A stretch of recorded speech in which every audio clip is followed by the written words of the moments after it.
जय श्री कृष्णा, राधे राधे। तो यहाँ हम निकल चुके हैं दिल्ली से वृंदावन की ओर। सुबह 5:30 बजे का टाइम है, ऑटो का वेट कर रहे हैं। सुबह सुबह का टाइम था, इस वजह से ऑटो तो मिला नहीं, लेकिन कान्हा जी ने यहाँ पर हमारे लिए बस भेज दी है और अब जय श्री कृष्णा का नाम लेके बस में हम चल रहे हैं। आ चुके हैं हम न्यू दिल्ली रेलवे स्टेशन और यहाँ पर आते ही हमें बहुत ज़्यादा एक्साइटमेंट हो रही है वृंदावन जाने की। टिकट काउंटर पे ज़्यादा भीड़ नहीं मिली थी, हमारे कुछ लोग पहले आ चुके थे तो उनको हमने बोल दिया था लाइन में लगने के लिए। और यहाँ पर हम टिकट लेने के बाद अब आगे बढ़ते हैं। टिकट लेने के बाद हम सीधा पहुँच गए हैं प्लेटफॉर्म नंबर 6 पे जाने के लिए तैयारी कर रहे हैं। यहाँ पर देख सकते हैं सुबह सुबह का नज़ारा कितना अच्छा लग रहा है, यानी कितनी सारी ट्रेनें यहाँ से जा रही हैं, कोई कहीं, लेकिन हमें तो इंतज़ार है बस अपनी वृंदावन जाने वाली ट्रेन का। तो यहाँ पर आप देख सकते हैं ट्रेन पूरी खाली है, कहने को ये जनरल डब्बा है, लेकिन ये कान्हा जी की कृपा है। यहाँ पर हमें हमेशा, हम जब भी आते हैं सौकर्या एक्सप्रेस सुबह के टाइम पे हमें हमेशा खाली मिलती है। यहाँ पर भीड़ बनती है जब ताज एक्सप्रेस यहाँ से चली जाती है उसके बाद। और यहाँ से हम निकल चुके हैं, रेलगाड़ी चक चक चक चक चक चक चक चक चक। एंड फाइनली हम हो चुके हैं करेक्ट 9:25 पर मथुरा जंक्शन।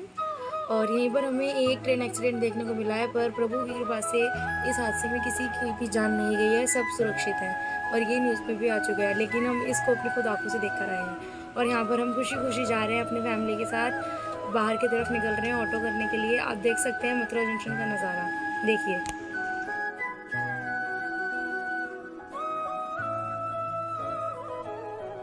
मथुरा जंक्शन से ही आपको ऑटो मिल जाएगा और यहाँ से वो आपको लेकर आएगा टल्ला चुंगी पर। यहीं पर है श्री बालाजी देवस्थान, वृंदावन बालाजी मंदिर। यहाँ पर हम दर्शन कर सकते हैं। यहाँ पे बालाजी के 5 भाइयों का मंदिर है। यहीं से हम अपनी पैदल यात्रा शुरू करते हैं। यहाँ से तकरीबन 1 या 2 किलोमीटर की दूरी पे ही बांके बिहारी जी का मंदिर है। आप चाहो तो यहाँ से रिक्शा भी कर सकते हैं और पैदल भी जा सकते हैं। और ये लीजिए, हम पहुंच चुके हैं बांके बिहारी जी के मंदिर के पास। यहाँ आसपास का नज़ारा आप देख सकते हैं। यहीं से पॉजिटिव वाइब्स मिलना शुरू हो जाती है। और मेरी मैया यहाँ पे सोच रही है शॉपिंग करने की, लेकिन हम सोच रहे हैं पहले दर्शन कर लें बस।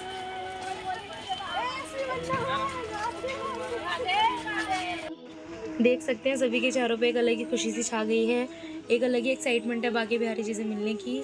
और हम आगे चलते हैं यहीं से। यहाँ पर हम देख सकते हैं यहाँ पे जूते चप्पल उतारने की व्यवस्था कर रखी है और यहाँ पर हम करने के बाद आगे बढ़ चुके हैं। यहाँ पर कुछ हमारे लोग प्रसाद ले रहे हैं और हम आगे बढ़ रहे हैं। ये देखिए, ये कुंज गलियाँ कितनी प्यारी लग रही हैं। आसपास कान्हा जी का इतना सारा सामान, मिठाइयों की दुकान, कान्हा जी का इतना कुछ। और यहीं पर हम लाइन में लगकर पहुंच चुके हैं श्री बांके बिहारी मंदिर जी के पास। ये देख सकते हैं, बोलो श्री बांके बिहारी लाल की जय। एक अलग ही भव्य सा दर्शन जो आप यहाँ पर कर सकते हैं। वीडियो में मैं चाहूँ कितना भी दिखा लूँ, लेकिन जो आनंद वहाँ पे देखकर मिलता है वो हम वीडियो में नहीं दिखा सकते। श्री ठाकुर जी के दर्शन करने के बाद हम पहुँच चुके हैं निधिवन जी।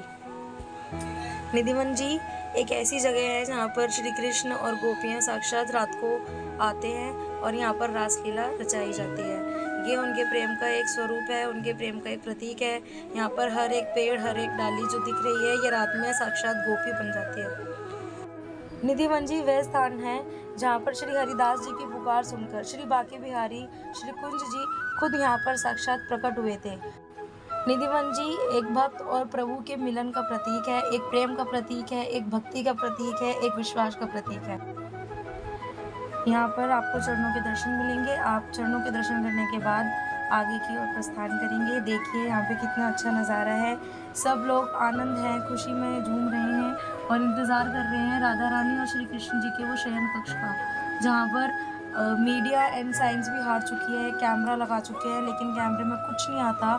यहाँ पर एक रंग महल है जिसके अंदर श्री राधा रानी जी का पूरा श्रृंगार, उनके लिए पान और कान्हा जी का पूरा श्रृंगार रखा जाता है और पुजारी रात को ताला मारते हैं। लेकिन जब सुबह हम खोल के देखते हैं तो वहाँ पे सब कुछ बिखरा हुआ नज़र आता है और कैमरे भी कई लोगों ने कोशिश करी है, लेकिन वहाँ पर कुछ भी नहीं दिखता। ये प्रमाणित किया जा चुका है कि यहाँ पर रात को स्वयं श्री राधा और कृष्ण और ये जितनी भी लताएँ हैं गोपियाँ सब मिलकर रास रचाते हैं। यही है वो रंगमहल और यही है वो शयन कक्ष जिसके बारे में हम आपको बता रहे थे। और इसके आगे हम आ चुके हैं श्री राधा रानी बंसी चोरी के पास। यहाँ पर श्री राधा रानी जी बांके बिहारी जी के हाथों से बंसी चुरा कर लेकर आई थी और ये बंसी यहाँ पर है। श्री बांके बिहारी के मंदिर में आप देखेंगे वहाँ पर आपको उनके हाथ में बंसी नहीं मिलेगी, वो बंसी श्री निधि वन में श्री राधा रानी जी के हाथों में है। इसके आगे से हम जाते हैं यहाँ पर हमारी मैया यहाँ पे इंतज़ार कर रही हैं हम सबके आने का, और यहीं पर हम नीचे चरण छूकर आगे प्रस्थान करते हैं। यहाँ पर आकर एक अलग ही आनंद सा मिला। यहाँ पर सब कृष्ण की भक्ति में झूम रहे थे, नाच रहे थे, गा रहे थे। यहाँ पर दर्शन करने के बाद हम यहाँ आगे बढ़ चुके हैं। यहाँ पर ये समाधियाँ दिखाई गई हैं, ये उन लोगों की समाधि है जिन लोगों ने रात में रुककर ये देखना चाहा है कि क्या सच में यहाँ पर गोपी और कृष्ण मिलकर रास रचाते हैं या ये बात झूठ है। ये इन सब लोगों की समाधियाँ हैं। अगर हकीकत में देखा जाए तो इन लोगों ने प्रभु को पा लिया। तो ये थे हमारे निधिवन जी के दर्शन, और जब भी आप वृंदावन आओ तो निधिवन ज़रूर आना, बहुत ही अलग ही आनंद मिलता है। वृंदावन आओ और वृंदावन आकर आप यहाँ की लस्सी ना पियो, ऐसा तो हो ही नहीं सकता है। यहाँ पर हम लोगों ने लस्सी एंजॉय करी, बहुत ही टेस्टी लस्सी थी, बहुत ही स्वादिष्ट लस्सी थी। यहाँ पर आके हम लोग रिफ्रेश हो गए हैं। आप देख सकते हैं यहाँ पे सभी लोग थोड़ा रिलैक्स कर रहे हैं। धूप भी थी, गर्मी का टाइम था, और यहीं पर हमें कितनी अच्छी सेल मिली है, 10 रुपये का मुकुट एंड 5 रुपये की माला।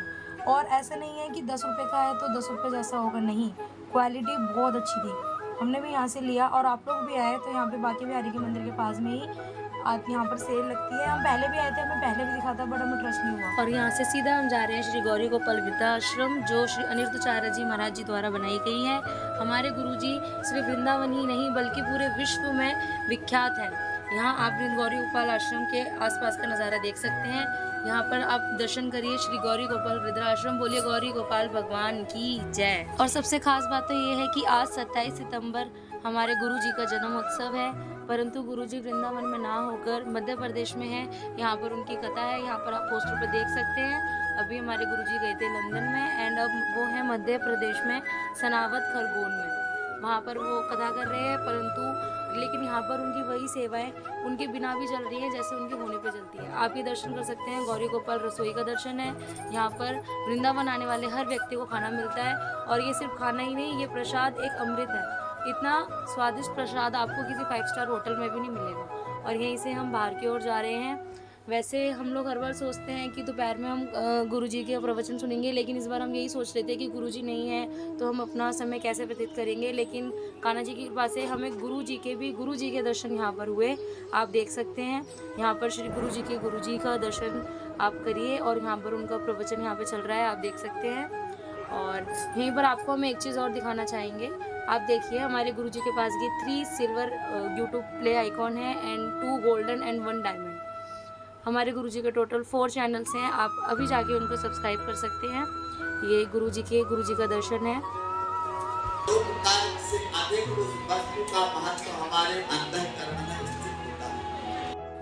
और करेक्ट 4 बजे यहाँ पे गौरी गोपाल मंदिर खुल चुका है, आप यहाँ दर्शन कर सकते हैं। बोलिए गौरी गोपाल भगवान की जय।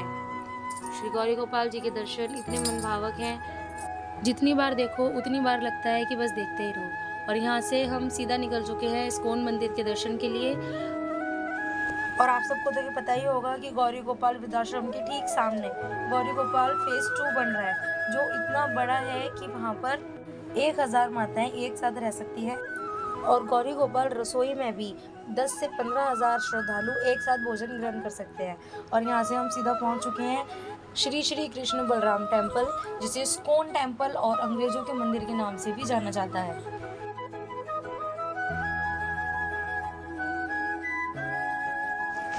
ये इस्कॉन टेम्पल का एंट्री गेट है। यहाँ पर हम सब अपने शूज़ एंड स्लीपर्स सबमिट करके, एंड आपके पास जो बैग एंड लगेज है उसको भी आप सबमिट करके आगे दर्शन के लिए जा सकते हैं। यहाँ पर आप देख सकते हैं, यहाँ पर आपको प्रसादी, यहाँ पे खिचड़ी का प्रसाद यहाँ पे मिल रहा है, जो हर इस्कॉन टेम्पल में, जो दिल्ली में भी है वहाँ पर भी मिलता है। ये यहाँ का मेन प्रसाद होता है, खिचड़ी का प्रसाद, जो आपको हर दिन मिलता है। एंड यहाँ पर बहुत सारी शॉपिंग करने की भी व्यवस्था यहाँ पे दे रखी है। यहाँ पे प्रसाद एंड कान्हा जी की श्रृंगार का सामान, चंदन एंड बहुत सारे सामान यहाँ पर आप खरीद सकते हैं। यहाँ पे रेस्टोरेंट एंड कैफ़े भी है। फिलहाल हम इन सबको स्किप करके आगे आपको मंदिर के दर्शन कराते हैं। तो देखिए ये इस्कॉन टेम्पल की सुंदरता, यहाँ का एक सुंदर नज़ारा जो आप कभी भी नहीं भूल सकते। आप यहाँ की हर एक मूर्ति, कला, हर एक बारीकी को ध्यान से देख सकते हैं। एक अलग ही आनंद, एक सुकून सा यहाँ पर मिलता है।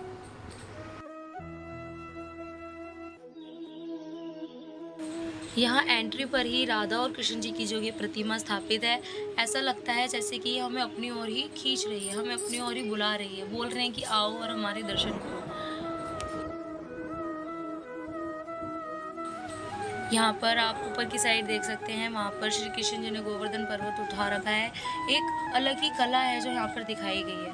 आप देख सकते हैं ये जितनी भी मूर्तियाँ बनाई गई हैं, ऐसा लग रहा है कि जस्ट कि अभी बोलने ही वाले हैं। इतनी रियलिस्टिक मूर्ति जिन लोगों ने बनाई है, उनको हमारा सैल्यूट है। और यहीं पर आप देख सकते हैं हमारे श्री जगन्नाथ जी के दर्शन। बोलो जगन्नाथ भगवान की जय।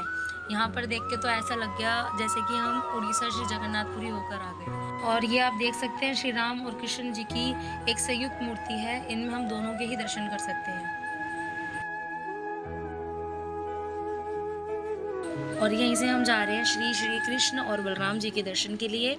ये एक छोटी सी कन्या श्री गोपी जी का स्वरूप लग रही है, इतने मग्न होकर चल रही है उनकी भक्ति में, कोई सुध-बुध नहीं है।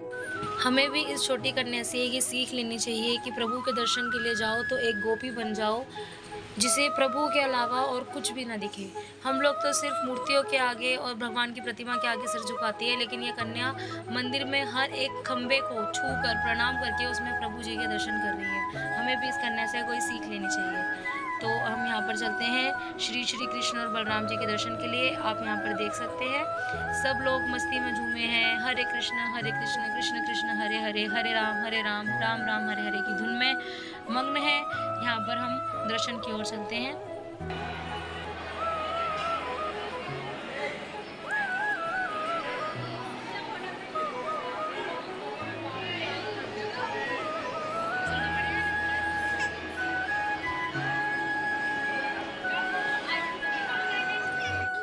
यहाँ पर दर्शन करने के बाद हम आगे की ओर चलते हैं और देखते हैं कि यहाँ पर सभी श्रद्धालु लोग यहाँ बैठकर श्री हरे राम जी का कीर्तन कर रहे हैं।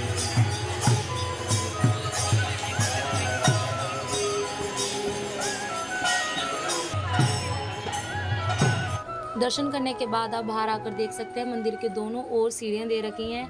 एक ओर एक कक्ष है जहाँ पर 108 कमल के फूल बने हैं और वहाँ पर 108 बार मंत्रों का जाप होता है। वो मंत्र है हरे कृष्ण कृष्ण कृष्ण हरे हरे, हरे राम राम राम हरे हरे। और दूसरी ओर जो सीढ़ी है, वहाँ पर जाने के बाद आप मंदिर के फर्स्ट फ्लोर पर आते हैं, जहाँ पर आप और भी प्रतिमाओं के दर्शन कर सकते हैं। ये प्रतिमा है, यहाँ पर जन्म से लेकर मृत्यु तक पूरा जीवन चक्र दिखाया गया है। आप यहाँ पर आके दर्शन कर सकते हैं और यहीं से हमारी यात्रा समाप्त होती है। हम जा रहे हैं वापस दिल्ली की ओर। तो ये था हमारे बांके बिहारी जी और निधिवन जी और इस्कॉन मंदिर जी के दर्शन। I love Mathura and Vrindavan. बोलिए बांके बिहारी लाल की जय। जय जय श्री राधे।